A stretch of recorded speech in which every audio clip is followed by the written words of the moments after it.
Dă-i poliția de frontieră! Pușcat! Pușcat! Pușcat! Pușcat! Dă-i ce faci!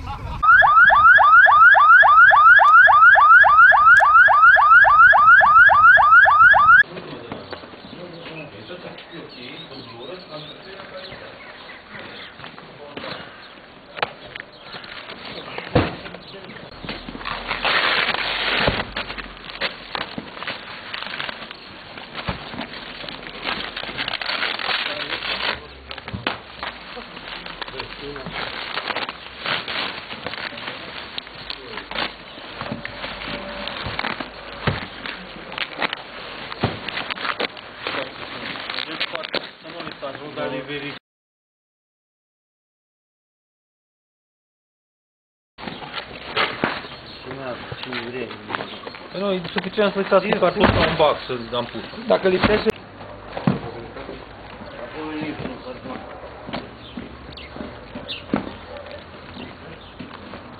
Polițiștii de frontieră din cadrul sectorului Poliției de Frontieră Rădăuț au depistat și reținut la frontieră 5 persoane care au trecut peste frontieră aproximativ 15.000 de pachete de țigări. Întreaga cantitate de țigări a fost ridicată în vederea confiscării, iar polițiștii de frontieră le-au întocmit celor 5 persoane acte premergătoare sub aspectul săvârșirii infracțiunii de contrabandă în formă agravantă.